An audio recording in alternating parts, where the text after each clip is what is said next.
व्यक्ति है। और अब ये क्या जो लगाए जा रहे हैं लुधियाना में से, अब ये क्या जो लगाए जा रहे हैं कि अरविंद केजरीवाल जो हैं वो राज्यसभा के चुनाव लड़ सकते हैं, क्या कहेंगे आप इसमें? आकाश क्यों आप अंदाजे क्यों लगा रहे हो? दैट्स आई थिंक ऐसा ही होगा। जब अरविंद केजरीवाल साहब के पास मुख्यमंत्री की कुर्सी नहीं रही, अक्सर ही कोई भी व्यक्ति है, चाहे कोई भी व्यक्ति, the one who is in power, the chief minister जो रहा हुआ है, उनको लगता है कि भाई आप क्या करेंगे इसके बाद। नाउ अगेन अब चुनाव तो दिल्ली में कोई है नहीं, बाय दैट टाइम मैं राज्यसभा में ही टाइम पास करूंगा। वही ना कि चुनाव है नहीं, दोबारा मैं चुनाव लड़ नहीं सकता, एमएलए में हूं नहीं, तो लेट्स गो टू राज्यसभा। तो ये आकाशरे नहीं है, और मेरे को लगता है ये सारी चीजें धीरे धीरे सामने भी आ जाएंगी और खुद भी पार्टी को बता देनी चाहिए। मेरे को तो कोई एतराज नहीं if you wants to go to Rajya Sabha, पर हाँ इस बात से एतराज होता है जब ये सस्पेंस सा बनाए रखना। आजकल लोगों को सीधी सीधी बात समझ आती है, आपसे पहले सत्य लोगों को पता होता है, इसलिए तो कल प्रेडिक्शन कर दी पहले ही कि भाई वहां वो राज्यसभा में जाएंगे, ऐसा ऐसा होगा। ऐसा होता है तो मेरे को लगता है खुद पार्टियों को खुद ही कह देना चाहिए कि this is our plan and this we have to do that. हाँ, संजीव अरोड़ा जी इसलिए आए हैं चुनाव लड़ने के लिए। अच्छा, एक और अलग मुद्दा है सर, बड़ी कार्रवाई तो हो रही है ट्रैवल एजेंट्स को लेकर, लेकिन जो ग्राउंड पे जो जानकारी है कि एफआईआर्स तक ये सीमित रह जाता है, गिरफ्तारियां भी चुनिंदा होती हैं और सजा तो मिल ही नहीं पा रही ट्रैवल एजेंट्स को, जो पंजाब में ये डंकी रूट को लेकर। उसी तरीके से है जैसे आपने सस्पेंड कर दिया एक डीसी को, अब सस्पेंड कर दिया बस। तो मेरे कहने का मतलब ट्रैवल एजेंट के ऊपर जो बड़ी कार्रवाई हो रही है, मैंने तो उसको बड़ी कार्रवाई किसको मानते हो आप? बड़ी कार्रवाई एक आधा कोई 2 रेड कर दिए, ये बड़ी कार्रवाई नहीं है। कार्रवाई ये है कि आपने उनको पकड़ा, आपने उनसे जितने भी उन्होंने लोगों को बाहर डंकी के थ्रू भेजा था उनके पैसे वापस दिलवा दिए, उसको कार्रवाई कहेंगे। उसको एफआईआर दे दी, you said we have done a बड़ी कार्रवाई। 1-2 को ऐसा देंगे, बाकी इधर उधर उल्टा एक और पटारा खुल जाएगा पैसे लेने के लिए और देने के लिए। तो ये सर फिर आप डमी कार्रवाई मानते हैं जो सब एक्शन चल रहा है? 100% ये डमी कार्रवाई है, और इसको रोकने के लिए सरकार को पुख्ता इंतजाम करने पड़ेंगे। ये खाली रेड से नहीं रुकेगी। रेड तो बरसों से लोग ड्रग्स के वालों के ऊपर भी मार रहे हैं, क्या ड्रग रुक गया क्या? जितनी देर सरकार कोई अच्छी खासी नौजवानों के लिए पॉलिसी नहीं लेके आती, क्योंकि खुद कुछ नौजवान साथी इन एजेंट्स के पास जा रहे हैं कि हमें यार बाहर भेजो, आज भी चोरी छुपे जा रहे होंगे, जिनका ये धंधा है एजेंट्स का, जिनको लगता है कि बैठे बैठाए यूं ही 20 लाख रुपया बन जाता है, तो मेरे को लगता है कि वो क्यों ये छोड़ेंगे। हाँ, कुछ देर के लिए, कुछ 10-20 दिन के लिए थम जाएगा, अदरवाइज बंदा इंटरेस्टेड है जाने में, वो पैसे दे रहा है, वो भेज रहा है, इजी मनी है, उनको लगता है कि यार भेज के अपना काम किया। तो मेरे कहने का मतलब सरकार को इसके लिए इंतजाम करना चाहिए, नौजवानों को नौकरी का कोई प्रबंध करना चाहिए, ताकि वो अपने देश छोड़कर, अपना प्रदेश छोड़कर वो देश से बाहर ना जाए। तो राणा गुरजीत और सुखपाल सिंह खेरा में बड़ा वर्ड चला हुआ है। राणा गुरजीत बोलते हैं कि मैं एमएसपी दूंगा मेज के ऊपर, मक्के के ऊपर। वो कह रहे हैं, खेरा साहब कह रहे हैं कि प्राइवेट पर्सन कैसे अनाउंस कर रहा है, ये तो विरोध करते रहे हैं कि कॉर्पोरेट्स जो हैं। Know what is the problem in जो लॉ बिल थे, जो 3 कानून आए थे, उसमें भी ये था कि धीरे धीरे जो अडानी थे, प्राइवेट बायर जो थे, वो आपकी कनक और धान, जो भी झोना राइस है, वो खरीदेंगे। अब जब वो राइस खरीदेंगे तो जो हमारा गवर्नमेंट है, एफसीआई है, जैसे वो आगे कमजोर होती जा रही है, और वो बिल्कुल बंद हो जाएगी धीरे धीरे परचेज। जैसे कॉटन की परचेज नहीं करते, कॉटन पर भी तो एमएसपी है ना कागजों में, लेकिन कॉटन सरकार परचेज नहीं करती है क्योंकि उनके पास वो इंफ्रा नहीं है, सिस्टम नहीं है। उसको प्राइवेट बायर लेता है, अगर प्राइवेट बायर को पड़ता लगता है तो वो लेता है, मंडी में जो दाम होता है। तो कई बार वो एमएसपी से नीचे गिरकर भी बिकती है, जैसे बासमती बिक रही है। प्राइवेट जो व्यक्ति है, आज तो मेज नहीं है एक्चुअली, दैट्स बेसिकली एथनॉल के लिए यूज होती है मेज, उसके लिए कि कहा है कि ये केंद्र भी कह रहा है, नॉट ओनली कि हम देंगे एमएसपी, कोई प्राइवेट व्यक्ति नहीं कह रहा, केंद्र भी कह रहा है। जब एथनॉल का डिमांड बढ़ेगी अभी मेज उतना नहीं है तो नेचुरली भाव मिलेंगे। जब मेज लोगों ने लगाना शुरू कर गया, बढ़ गई मक्की की फसल, तो तब फैक्ट्री वालों को जितना चाहिए उतना माल ले लेंगे। उसके बाद का वाला क्या होगा, उसके ऊपर एमएसपी कौन देगा, ये कोई गारंटी तो नहीं है। This is not a government guarantee. ये तो वही है कि जैसे एलआईसी की पॉलिसी है, तो किसी प्राइवेट बैंक की अगर प्राइवेट बैंक डूब गया तो किसान भी डूब गया है। तो ये राणा गुरजीत तो इसी प्रकार से जो शुगर मिल्स हैं, जो गवर्नमेंट शुगर मिल्स हैं, पीपल प्रेफर्ड कि हम गवर्नमेंट शुगर मिल में माल देंगे, क्योंकि हमारी उनके साथ खड़ा तो रहेगा हमारा पैसा, सरकार को देना पड़ेगा हमारा पैसा। अगर प्राइवेट बायर को दे दिया तो हो सकता है बहुत सी शुगर मिल डूबी और किसान का पैसा भी डूब गया है। तो 100% आई थिंक प्राइवेट व्यक्ति तो कोई 6 महीने, साल, एक बार, क्योंकि उसको जितनी फसल चाहिए उसके लिए ही एमएसपी देगा ना। आप बताएं, मेरे को जितनी मेज चाहिए, मेरा अगर कोई प्राइवेट फैक्ट्री लगी है, जितनी मेरे को प्रोडक्शन हो रही है, जितनी मेरे को चाहिए उतनी लूंगा ना। दूसरा सामान कौन लेगा? तो आज तो मक्की की फसल उतनी है ही नहीं हमारे पास, इसलिए, पर उसके बाद कौन देगा?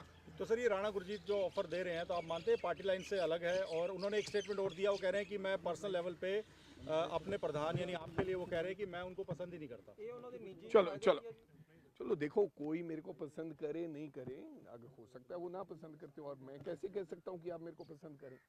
अगर कोई किसी को नहीं पसंद करता, नहीं चाहता, और मैं धक्के से तो कह नहीं सकता, पर लेकिन हाँ, कुछ चीजें हमारे अंदर की चीजें हैं। बतौर प्रधान जो होता है ना, उसको बहुत सारी चीजें अपनी अंदर समाता है वो, और फिर बैठ के अपने परिवार के साथ बैठ के आराम से बात करता है, क्या कहनी है क्या नहीं। लेकिन मैं ऐसा लीडर तो नहीं हूँ कि जाकर मीडिया के सामने और परिवार की बात जो होगी वो मैं मीडिया के सामने किसानों के मुद्दे पे जो कांग्रेस बात करती है उससे तो ये अलग लाइन है ना, जो Rana Gurjeet no no no, मतलब आई एम नॉट, नहीं नहीं, चलो वो राणा गुरजीत से आप पूछिए, वो बताएंगे। लेकिन हाँ, हम प्राइवेटाइजेशन के लिए बिल्कुल सहमति नहीं देते हैं, पार्टी लाइन ये नहीं है।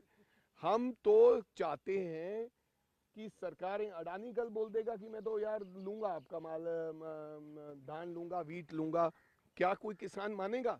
नहीं।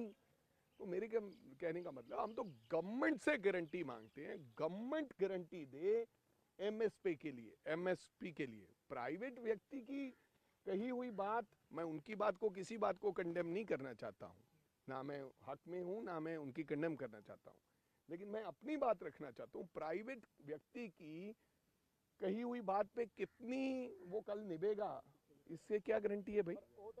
लेकिन प्रधान ਦੀ ਕੁਰਸੀ ਨੂੰ ਲੈ ਕੇ ਮੁੜ ਤੋਂ ਪੰਜਾਬ ਦੇ ਵਿੱਚ ਲੌਬਿੰਗ ਜਿਹੜੀ ਹੈ ਸ਼ੁਰੂ ਹੋ ਗਈ। ਪਹਿਲਾਂ ਵੀ ਇਸੇ ਢੰਗ ਨਾਲ ਕਈ ਵਾਰ ਤੁਸੀਂ यार प्रधान की कुर्सी को लेकर जब प्रधान बनता है, ਜਦੋਂ बनता है प्रधान, ਉਦੋਂ ਦੀ ਲੌਬਿੰਗ ਰਹਿੰਦੀ ਹੈ। ਹੁਣ ਤੁਸੀਂ ਐਂਕਰ ਹੋ दैनिक ਜਾਗਰਣ ਦੇ, ਜਾਂ ਕੋਈ ਐਂਕਰ ਹੈ ਜੀ ਨਿਊਜ਼ ਦਾ, ਜਾਂ ਕਿਸੇ ਦਾ ਹੋਰ ਹੈ, ਨਵਾਂ ਵਿਅਕਤੀ ਉਹ ਖੋਜ ਚ ਰਹਿੰਦਾ ਕਿ ਮੈਂ ਇਹਦੀ ਪੋਸਟ ਲੈ ਲਾਂ। ਹਰ ਵਿਅਕਤੀ ਦੀ ਇੱਛਾ ਹੁੰਦੀ ਹੈ, ਉਹ ਤੁਹਾਡੀ ਪੋਸਟ ਤੇ ਆਉਣ ਲਈ ਵੀ ਤਿਆਰ ਹੁੰਦੇ ਆ ਕਿ ਯਾਰ ਮੈਨੂੰ ਇੱਥੇ ਜ਼ਿਆਦਾ ਵਧੀਆ ਪੈਕੇਜ ਮਿਲੇਗਾ ਤੇ ਮੈਂ ਉੱਥੇ ਹੋ ਜਾ। ਇਹਦੇ 'ਚ ਕੋਈ ਮਾੜੀ ਗੱਲ नहीं है, इट्स अ हेल्दी कंपटीशन। अगर कोई आ रहे हैं सर, इसी मुद्दे के लिए आ रहे हैं 28 तारीख। नहीं, बघेल साहब का मुद्दा ये नहीं है। 28 तारीख को बघेल साहब आएंगे अमृतसर, नतमस्तक होंगे, सब जगह पर, सब धामों पर जाएंगे। उसके बाद 1 तारीख को वो चंडीगढ़ रहेंगे, मीटिंग लेंगे, और AICC की तरफ से कुछ मीटिंग एजेंडा होगा, आपको पता चल जाएगा वो मीटिंग एजेंडा क्या है। जनरल मीटिंग्स के लिए आ रहे हैं। इट्स अ जनरल मीटिंग, और हमारी मीटिंग रहेगी संगठन को लेकर, और क्या क्या यात्रा है आने वाले दिनों में, उसका प्लान करना है। अध्यक्ष का तो अभी कोई चर्चा नहीं है ना सर? यार ये मैं अब अध्यक्ष को मैं देखो बाहर, देखो भाई 3 साल हो गए मेरे को अध्यक्ष बने हुए, मैं किसी व्यक्ति विशेष की मर्जी पे तो अध्यक्ष बना नहीं हूँ। मैं ना ही किसी ने मैनू बनाया हाई कमांड ने, और मैनू पंजाब दे लीडर साहबाना ने और पंजाब दी जनता ने बहुत संजोग से प्यार दिता है। एंड कोई भी चीज जिहड़ी है वो स्थिर नहीं हुंदी है, हर एक व्यक्ति की कोई चीज पक्की स्थिर नहीं हुंदी है। सो मैनू लगदा हजे तक जो मेरी कुर्सी नूं कोई ऐसी गल होगी तो मैं तुहानूं दस दियांगा, पर हजे तक मैनू इहो जी कोई गल लगदी नहीं। और अब ये क्या जो लगाए जा रहे हैं लुधियाना में, अब ये क्या जो लगाए जा रहे हैं कि अरविंद केजरीवाल जो हैं वो राज्यसभा के चुनाव लड़ सकते हैं। क्या कहेंगे आप इसमें? आकाश क्यों, आप अंदाजे क्यों लगा रहे हो? दैट्स आई थिंक ऐसा ही होगा। जब अरविंद केजरीवाल साहब के पास मुख्यमंत्री की कुर्सी नहीं रही, अक्सर ही कोई भी व्यक्ति है, चाहे कोई भी व्यक्ति, the one who is in power, the chief minister जो रहा हुआ है, उनको लगता है कि भाई अब क्या करेंगे इसके बाद। नाउ अगेन अब चुनाव तो दिल्ली में कोई है नहीं, बाय दैट टाइम मैं राज्यसभा में ही राज्यसभा में ही टाइम पास करूंगा। वही ना कि चुनाव है नहीं, दोबारा मैं चुनाव लड़ नहीं सकता, एमएलए में हूं नहीं, तो लेट्स गो टू राज्यसभा। तो ये आकाशरे नहीं है, और मेरे को लगता है ये सारी चीजें धीरे धीरे सामने भी आ जाएंगी और खुद भी पार्टी को बता देनी चाहिए। मेरे को तो कोई एतराज नहीं है if you wants to go to Rajya Sabha, पर हाँ इस बात से एतराज होता है जब ये सस्पेंस सा बनाए रखना। आजकल लोगों को सीधी सीधी बात समझ आती है, आपसे पहले सत्य लोगों को पता होता है, इसलिए तो कल प्रेडिक्शन कर दी पहले ही कि भाई वहाँ वो राज्यसभा में जाएंगे, ऐसा ऐसा होगा। ऐसा होता है तो मेरे को लगता है खुद पार्टियों को खुद ही कह देना चाहिए कि this is our plan and this we have to do that. हाँ, संजीव अरोड़ा जी इसलिए आए हैं चुनाव लड़ने के लिए। अच्छा, एक और अलग मुद्दा है सर, बड़ी कार्रवाई तो हो रही है ट्रैवल एजेंट्स को लेकर, लेकिन जो ग्राउंड पे जो जानकारी है कि एफआईआर्स तक ये सीमित रह जाता है, गिरफ्तारियां भी चुनिंदा होती हैं और सजा तो मिल ही नहीं पा रही ट्रैवल एजेंट्स को, जो पंजाब में ये डंकी रूट ये उसी तरीके से है जैसे आपने सस्पेंड कर दिया एक डीसी को, अब सस्पेंड कर दिया बस। तो मेरे कहने का मतलब ट्रैवल एजेंट के ऊपर जो बड़ी कार्रवाई हो रही है, मैंने तो उसको बड़ी कार्रवाई किसको मानते हो आप? बड़ी कार्रवाई एक आधा कोई 2 रेड कर दिए, ये बड़ी कार्रवाई नहीं है। कार्रवाई ये है कि आपने उनको पकड़ा, आपने उनसे जितने भी उन्होंने लोगों को बाहर डंकी के थ्रू भेजा था उनके पैसे वापस दिलवा दिए, उसको कार्रवाई कहेंगे। उसको एफआईआर दे दी, you said we have done a बड़ी कार्रवाई। 1-2 को ऐसा देंगे, बाकी इधर उधर उल्टा एक और पटारा खुल जाएगा पैसे लेने के लिए और देने के लिए। तो ये सर फिर आप डमी कार्रवाई मानते हैं जो सब एक्शन चल रहा है? 100% ये डमी कार्रवाई है, और इसको रोकने के लिए सरकार को पुख्ता इंतजाम करने पड़ेंगे। ये खाली रेड से नहीं रुकेगी। रेड तो बरसों से लोग ड्रग्स के वालों के ऊपर भी मार रहे हैं, क्या ड्रग रुक गया क्या? जितनी देर सरकार कोई अच्छी खासी नौजवानों के लिए पॉलिसी नहीं लेके आती, क्योंकि खुद कुछ नौजवान साथी इन एजेंट्स के पास जा रहे हैं कि हमें यार बाहर भेजो, आज भी चोरी छुपे जा रहे होंगे। जिनका ये धंधा है एजेंट्स का, जिनको लगता है कि बैठे बैठाए यूं ही 20 लाख रुपया बन जाता है, तो मेरे को लगता है कि वो क्यों ये छोड़ेंगे। हाँ, कुछ देर के लिए, कुछ 10-20 दिन के लिए थम जाएगा, अदरवाइज बंदा इंटरेस्टेड है जाने में, वो पैसे दे रहा है, वो भेज रहा है, इजी मनी है, उनको लगता है कि यार भेज के अपना काम किया। तो मेरे कहने का मतलब सरकार को इसके लिए इंतजामात करना चाहिए, नौजवानों को नौकरी का कोई प्रबंध करना चाहिए, ताकि वो अपने देश छोड़कर, अपना प्रदेश छोड़कर वो देश से बाहर ना जाएं। वड़िंग साहब, राणा गुरजीत और सुखपाल सिंह खेरा में बड़ा वारा वर्ड चला हुआ है। राणा गुरजीत बोलते हैं कि मैं एमएसपी दूंगा मेज के ऊपर, मक्के के ऊपर। वो कह रहे हैं, खेरा साहब कह रहे हैं कि प्राइवेट पर्सन कैसे अनाउंस कर रहा है, ये दोनों विरोध करते रहे हैं कि कॉर्पोरेट्स जो हैं so no what is the problem in जो लॉ बिल थे, जो 3 कानून आए थे, उसमें भी ये था कि धीरे धीरे जो अडानी थे, प्राइवेट बायर जो थे, वो आपकी कनक और धान जो भी झोना राइस है वो खरीदेंगे। अब जब वो राइस खरीदेंगे तो जो हमारा गवर्नमेंट है, एफसीआई है, जैसे वो आगे कमजोर होती जा रही है और वो बिल्कुल बंद हो जाएगी धीरे धीरे परचेज। जैसे कॉटन की परचेज नहीं करते, कॉटन पर भी तो एमएसपी है ना कागजों में, लेकिन कॉटन सरकार परचेज नहीं करती है क्योंकि उनके पास वो इंफ्रा नहीं है, सिस्टम नहीं है। उसको प्राइवेट बायर लेता है, अगर बायर को पड़ता लगता है तो वो लेता है, मंडी में जो दाम होता है, तो कई बार वो एमएसपी से नीचे गिरकर भी बिकती है, जैसे बासमती बिक रही है। प्राइवेट जो व्यक्ति है, आज तो मेज नहीं है, एक्चुअली दैट्स बेसिकली एथनॉल के लिए यूज होती है मेज, उसके लिए कि कहा है कि ये केंद्र भी कह रहा है नॉट ओनली कि हम देंगे एमएसपी, कोई प्राइवेट व्यक्ति नहीं कह रहा, केंद्र भी कह रहा है। जब एथनॉल का डिमांड बढ़ेगी, अभी मेज उतना नहीं है तो नेचुरली भाव मिलेंगे। जब मेज लोगों ने लगाना शुरू कर गया, बढ़ गई मक्की की फसल, तो तब फैक्ट्री वालों को जितना चाहिए उतना माल ले लेंगे, उसके बाद का वाला क्या होगा, उसके ऊपर एमएसपी कौन देगा? ये कोई गारंटी तो नहीं है। This is not a government guarantee. ये तो वही है कि जैसे एलआईसी की पॉलिसी है, तो किसी प्राइवेट बैंक की अगर प्राइवेट बैंक डूब गया तो किसान भी डूब गया है। तो ये राणा गुरजीत तो इसी प्रकार से जो शुगर मिल्स हैं, जो गवर्नमेंट शुगर मिल्स हैं, पीपल प्रेफर्ड कि हम गवर्नमेंट शुगर मिल में माल देंगे, क्योंकि हमारी उनके साथ खड़ा तो रहेगा हमारा पैसा, सरकार को देना पड़ेगा हमारा पैसा।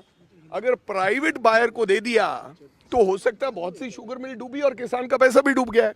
तो 100% आई थिंक प्राइवेट व्यक्ति तो कोई 6 महीने, साल, एक बार, क्योंकि उसको जितनी फसल चाहिए उसके लिए